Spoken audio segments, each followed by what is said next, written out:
Jadi di sini kita tuh mau membahas perbincangan remaja yang lagi hot atau para pelajar bisa kita bilang, yaitu TKA. Apa sih itu TKA, Kak Alisa? Jadi menurut sumber-sumber yang aku baca-baca nih, jadi TKA tuh ini tuh kayak buat, kalau tahun lalu kan ada ASPD tuh, kalau tahun ini diganti jadi TKA, yaitu TKA tuh tes kemampuan akademik. Awalnya tuh UN, tapi UN diganti jadi TKA. Iya, gitu. Oke, itu kayak program pemerintah yang gak tahu kenapa harus kita ganti-ganti ya gitu. Nggak tahu juga kenapa tiba-tiba dari UN tiba-tiba ke TKA. Ya, jadi TKA ini tuh mulai diberlakukan dari tahun ajaran tahun ini sampai ya, kalau tahun ajaran depan sih udah nggak diberlakukan ya guys, soalnya mungkin ini baru uji coba doang. Nah, menurut kalian para pelajar nih, gimana nih menurut kalian tentang TKA ini yang tahun ini mulai diberlakukan? Kalau menurut aku ya, kan karena ini beneran pertama kali untuk kita mengikuti TKA, kayak merasa dirugikan ya, karena kayak tidak ada pelatihan yang kayak khusus, tidak ada persiapan matang gitu. Jadi kayak potensi dapat nilai bagusnya itu lumayan kecil gitu. Apalagi ini tuh nilai TKA itu diperlukan untuk mencari SMA, dari sekolah yang bagus gitu kan. Jadi ya kalau boleh jadi percobaan gitu, apalagi ini untuk satu Indonesia ya, jadi kayak kurang aja gitu loh rasanya. Dan apalagi kita tuh kayak apa ya, tempat kita tuh di Jogja, jadi kayak pelajaran tuh pasti susah banget apa aja. Belum belajar persaingannya tinggi. Rapor pun kita kayak dari kelas 7 udah berusaha biar bagus, biar besok bisa berarti SMA. Ternyata katanya dengar-dengar nggak dipakai, itu kayak sakit hati banget sih. Full TKA gitu kan. Nah itu pun juga kalau susah TKA nya jadi pasti nggak dipakai lagi gitu. Terus habis itu malah turun ke rapor dan ya SMA-nya ya gitu. Jadi ini tuh kayak lebih ke dadakan gitu ya guys, soalnya dulu kelas 7 sama kelas 8 kan kita skemanya masih pakai ASPD, giliran naik kelas 9 kita jadinya pakai TKA. Dadakan banget. Yes. Ya padahal dulu SPD udah ada bocoran-bocoran salah. Iya.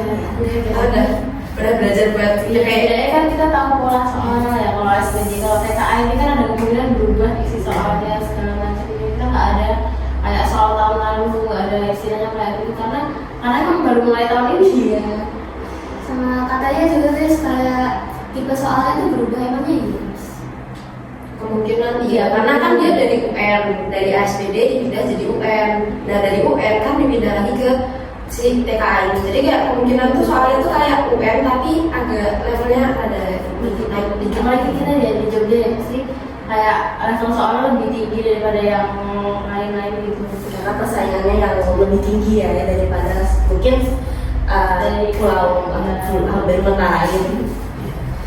Sama kalau boleh tahu nih guys, dari yang kalian dengar-dengar dari semisal ya mungkin udah dibocorin ya dari dulu tuh tipe soalnya tuh contohnya kayak gimana sih guys? Soalnya tuh katanya ada PGK, ada soal benar salah, ya sama pilihan ganda biasa gitu kan ya.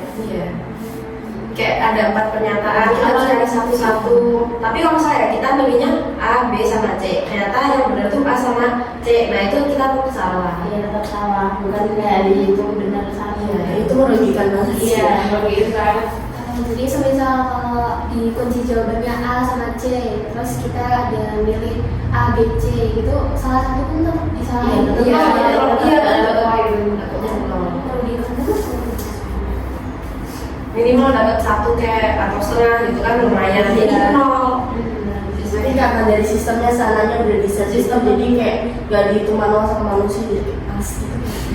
Mungkin ya, kita ada yang tahu nih.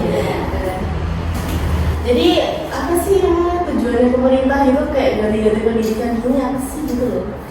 Kalau menurut aku ya mungkin tujuannya itu memang meningkatkan kualitas pendidikan di Indonesia, karena kualitas pendidikan tinggi tentu akan menghasilkan sumber daya manusia yang bagus ya. Dan sumber daya manusia bagus itu berdampak, punya banyak dampak positif gitu kan, kayak bisa mengurangi angka pengangguran. Jadi kan nggak ada pengangguran juga mengurangi angka kemiskinan kan.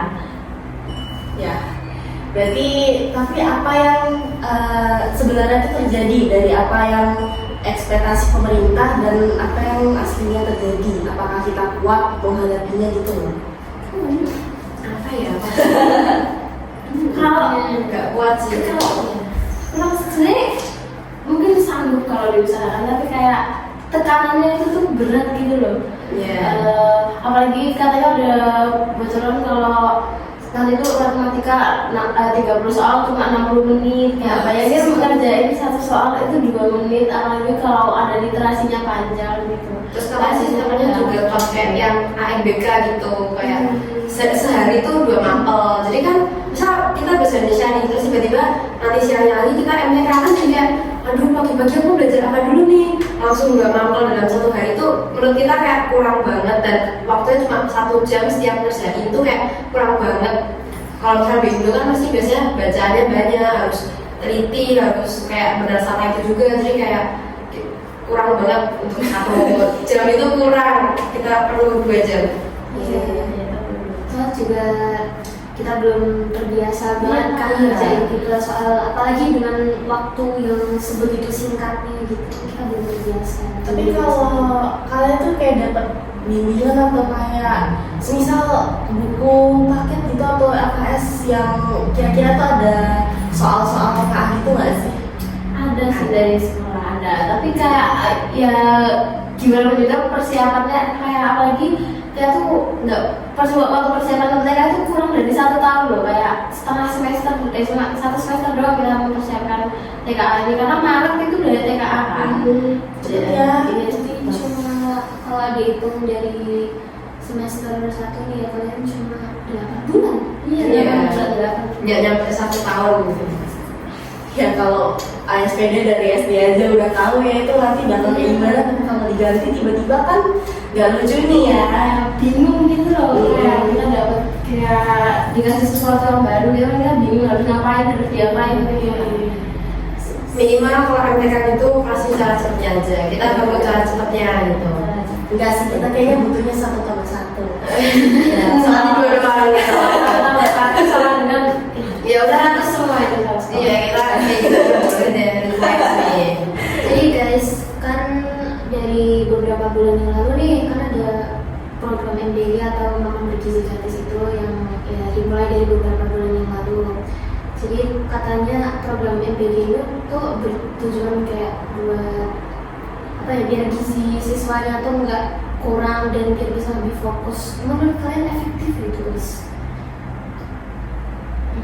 Sebenarnya ada efek apa? Begitu kan ya. Ada efektifnya, terus tapi juga ada enggaknya. Kalau ada terus terus ya ada plus minusnya. Plusnya ya kita apa siang-siang nih baru kelaparan banget nih, terus kita nggak bisa menerima pelajaran dengan baik, terus kita dapat MBG ya kita jadi kenyang, terus kita bisa berpikir lagi gitu kan. Tapi ada negatifnya itu ya itu kan ada beberapa sekolah yang kena apa, jadi apa tuh namanya, ada kasus keracunan Bersih di atau apa. kayak entah dapurnya nggak bersih atau makanan yang diolahnya nggak benar atau makanannya udah nggak bagus malah dikasih ke siswa gitu kan, banyak ya kayak gitu. Bahkan kayak itu kan malah kayak membahayakan siswa juga ya, jadi kayak lebih ke perketat pengawasannya sih. Awal datangnya MBG di sekolah kalian itu kapan? Berarti? Itu kayaknya di akhir kelas 8 deh. iya, habis itu waktu kelas 9 udah dapat terus sampai sekarang. Berarti pas masa awal penjabatannya Pak Prabowo dong? Iya. Tapi menurut kalian itu overall sama ini menu yang dibawa oleh MBG ke sekolah kalian tuh bagus nggak guys? Ada bagus, ada yang enggak. Iya, tapi yang nggak tuh jujur lumayan jarang sih ya, tapi lebih ke bosan ini. Iya, karena keseringan makannya itu. Mungkin dari pihak MBG-nya kayak lihat, oh kalau anak tuh makan ini tuh selalu habis. Jadi kan mereka kayak dikasihnya ini lagi biar nggak ada mubazir gitu. Cuman kan kita sebagai yang makan tuh kayak, kok ini lagi ya. Tapi kita tuh harus bersyukur.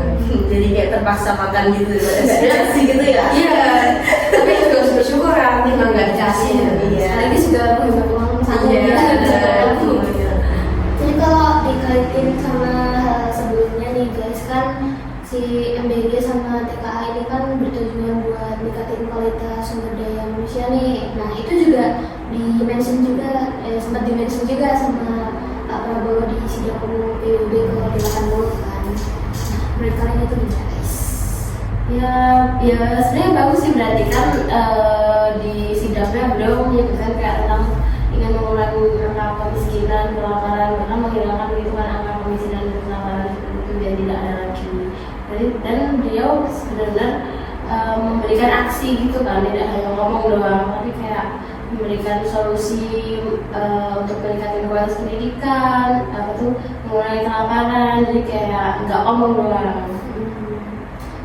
Tapi juga itu ya mungkin ada beberapa yang perlu dievaluasi lagi ya. Masih banyak yang perlu diperbaiki sih ya, kalau masalah kurang ketat, mungkin modalnya juga sebenarnya kurang ya guys. Ya banyak bagian kayak nggak merata gitu, makanya ada yang dilihat itu tuh, nah ini sekolah ini menurutnya kayak gini, terus ya didengar lagi dari sekolah yang kayak di pelosok itu cuma bisa makan kayak tempe yang dimiliki di jalan sekolah lain bisa ayam, ikan segala macam ya. Kayak dananya diratakan aja sih, kayak jangan berat sebelah. Sama beberapa sekolah juga mungkin belum kedapatan si MBG ini ya. Jadi guys, kan kalau disambungin lagi nih dari sekolah-sekolah pelosok itu kan ada berita juga kalau pemerintah ini mengadakan sekolah gratis, tetapi di situ siswa-siswi di situ tuh juga harus membayar seragam dari di situ sekolah gratis. Nah itu gimana? Menurut aku ya kayak pendidikan atau semua akses yang berhubungan dengan pendidikan itu seharusnya gratis, full gratis, karena pendidikan itu hak. Jadi kayak kita bukan harus membayar untuk mendapatkan kita, kan kita secara langsung kita masih anak-anak ya, kita belum punya penghasilan sendiri, kita harusnya itu tuh juga pendidikan itu tidak membebani orang tua kita, karena ya ini sebenarnya sudah menjadi tanggung jawab Dan ekonomi setiap manusia kan udah beda. Orang tuanya tuh ada yang inilah, ada yang inilah. Jadi kalau kayak gitu kan jadi terbebani yang misalnya dia agak belum yang unggul atau apa. Kan orang tua juga memang seharusnya udah bertanggung jawab sama makan keluarga dan yang lain-lain, tapi kan bukan termasuk kalau kita tuh harus membayar seragam gitu kan. Ya seragam itu mungkin part of kerapian, tapi apa kita harus banget gitu? Apakah kerapian termasuk pendidikan yang bagus? Kayak menurut nggak pakai seragam pun masih bisa belajar loh. Iya, Sebenarnya tidak, harusnya tidak wajib itu gitu loh. Apalagi kita harus beli kayak itu tuh nggak gratis dari sekolah gitu loh, kayak kita harus bayar untuk dapat seragam atau bahan buat seragam. Iya, ataupun bahan doang. Kan ada kan yang sekolah bahan doang, terus kita harus keluar sendiri sendiri. Kita pakai duit lagi nih buat jahit. Ya, kalau diuntungkan sih ya kalau keluarganya ada penjahit ya boleh aja, tapi kan masih nggak semua kainnya itu kan memang udah dari sana itu udah mahal, apalagi kita harus bayar penjahit. Gitu. Apakah pakai baju biasa membuat kita seperti gembel atau gimana gitu, sampai kurang kurang fokus mengajar kita gitu. Mungkin biar rapi aja kayak kalau kita warna-warna sama kayak kue-kue gitu lah.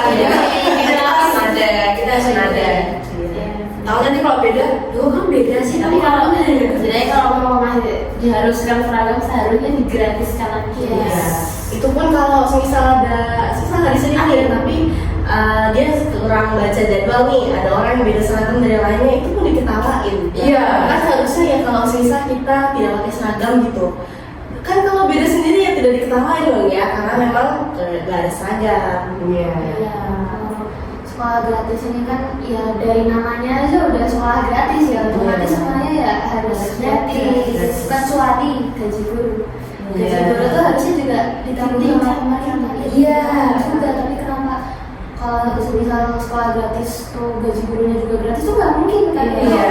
Harusnya hak seorang guru, seorang guru mendapatkan gaji dengan kewajibannya mengajar. Kan gaji guru sekarang kayak emang rendah banget. Iya. Soalnya emang guru di sekolah swasta itu emang gajinya tinggi kan. Iya, soalnya emang dia udah dekat sama organisasi atau Oke, jadi bisa dihubungkan juga dari pembahasan yang tadi kan kalau di kehidupan pelosok tuh ada yang mohon maaf kurang benar, kalau yang di kehidupan perkotaan dan ada yang lebih banget gitu loh. Nah, itu sudah di-mention juga kan sama pidatonya Pak Prabowo di sidang umum PBB ke 80 itu mengenai ya SDGs yang tanpa kemiskinan sama kelaparan. Nah itu menurut kalian gimana? Kalau kayak tadi kan udah delapan ya, kayak AMDG, dan TKA gitu. Cuman kalau yang kayak gitu kan mesti kan kayak berjangka panjang ya, jadi kayak nggak bisa dilihat hasilnya langsung saat ini. Tapi untuk SDGs itu tujuannya kalau nggak salah itu untuk 2030-an ya, 2030-an. Itu kan karena untuk berkelanjutan. Tapi kalau misalkan kalau menurut saya masih harus banyak yang ditingkatkan gitu ya, kayak kesetaraan, kayak soalnya kesenjangan sosial di Indonesia ini kayak sangat tinggi gitu ya. Orang merasa ada orang yang kesusahan, di sisi lain ada orang yang kayak kerjanya koyak-koyaknya dari gitu kan. Jadi kayak lebih baik usahanya dimaksimalkan, kayak dilakukan evaluasi karena kayak masih banyak minusnya gitu kan, kayak malah banyak merugikan juga. Jadi lebih baik kayak pengawasannya diperketat, dana-dananya juga kalau bisa dimaksimalkan, Bukan malah lari ke mana ya? larinya jangan kemana-mana ya, dananya kalau dialokasikan dengan tepat. Iya, gitu banget ya. Terusnya juga diprioritasin mana yang lebih penting sama yang mana yang lebih yang lebih di bawahnya ya, harus diprioritaskan dulu ya. Diprioritaskan kayak mana yang penting banget sama yang kayak Misalnya jangan berpihak di kayak salah satu pihak. Ya, Jangan jangan berpihak, jangan kayak pilih kasih lah guys.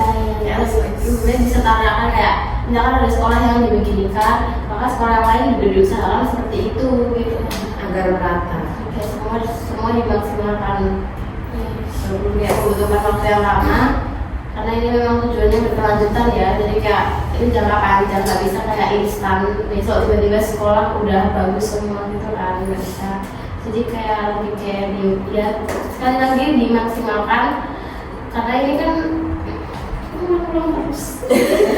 Ya, tapi pokoknya kalau misal nggak dilakukan dari sekarang itu pasti kan nggak mungkin bakal terjadi, dan itu pastinya nggak ada kata instan di di kata ya pokoknya itulah. Udah bagus sih kayak dilakukan dari sekarang supaya di beberapa tahun ke depan kita bisa lihat hasilnya apakah bagus atau kurang bagus, dan harus dievaluasi lagi. Ya, Walaupun pelan-pelan tapi pasti gitu. Iya, Nanti tujuannya benar-benar tercapai besok, biar semuanya merata, nggak ada yang benar-benar jomplang mana yang kurang mana yang lebih gitu. Sama kemarin juga sempat dimention juga kan, kayak kita sering pemimpin kita sering kayak speak up tentang Gaza, tapi kayak menurut rakyatnya tuh mending diprioritasin dulu rakyatnya dulu daripada urusan luar. Kayak ya dalam diurus itu, mau urus keluar, dalam juga harus diurus ini. Karena kayak dananya tiba-tiba dialokasikan ke Gaza semua, terus kita tidak dipisahkan dananya itu kayak sana. kalau kayak gitu ya mungkin menurut rakyat berarti memperbaik nama diri sendiri ya, Iya. nama negara. Tapi kalau nama rakyatnya mungkin ya kurang, karena kan bukan ya dayanya bukan dikasih ke rakyatnya, tapi malah ke negara lain yang mungkin keduanya sama-sama membutuhkan. Cuman kan sebagai pemimpin gitu ya, jadi harusnya lebih ke rakyat daripada lebih ke negara lain. Harusnya diprioritaskan dulu si rakyatnya. Karena kan yang bantu Gaza kan lebih banyak daripada bantu Indonesia sendiri. Yang bantu Indonesia sendiri pasti ini pemimpinnya sendiri, tapi kalau negara lain bisa Dibantu dengan negara-negara lainnya juga, kan kayak pendukungnya sekarang udah banyak ya. Ya, tapi kalau misal dari kemajuannya itu udah ada belum? Dari hasilnya ya untuk saat ini kayak masih belum ada yang signifikan gitu ya, baru kayak perubahan sedikit demi sedikit. Itu kan nggak mungkin instan ya, tiba-tiba baru mulai MBG tiba-tiba udah muncul kayak semua nilainya 100 karena fokus kan nggak bisa ya, kayak lucu banget.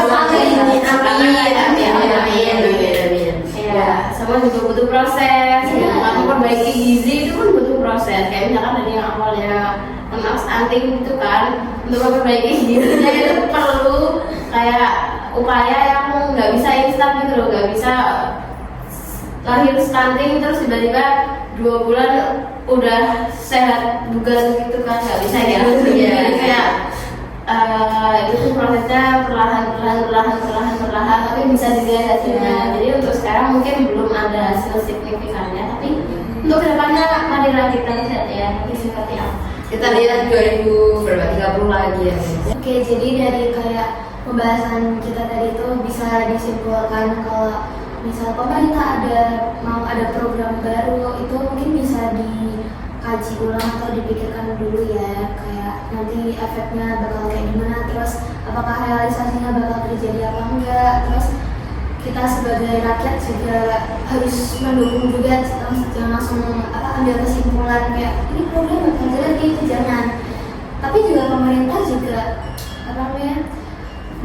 ngasih memaksimalkan gitu. Tapi juga ngasih informasi itu jangan setengah-setengah, nanti masyarakat kan pendapatnya beda-beda kan ya, kayak ya sila keempat lah gitu ya guys, kayak pendapat orang kan beda-beda. Jadi kalau misal ada satu nih kayak misal nyebar kabar buruk, nanti satunya bakal ngikut nanti jadi luas deh kayak kabar buruknya kayak gimana, terus nanti ya bakal terhambat gitu lah mungkin programnya gara-gara banyak stigma negatif dari masyarakat karena mungkin informasinya setengah-setengah, sama kalau kalau si rakyatnya ini udah mohon maaf kayak nggak percaya lagi sama pemerintahnya, itu juga memberikan dampak buruk lah ya, yaitu mungkin dari yang sebelum-sebelumnya yaitu demo paling banyak kan, dan itu demo itu juga dari rakyat tapi mengembalikan ke rakyat sendiri karena membawa dampak buruk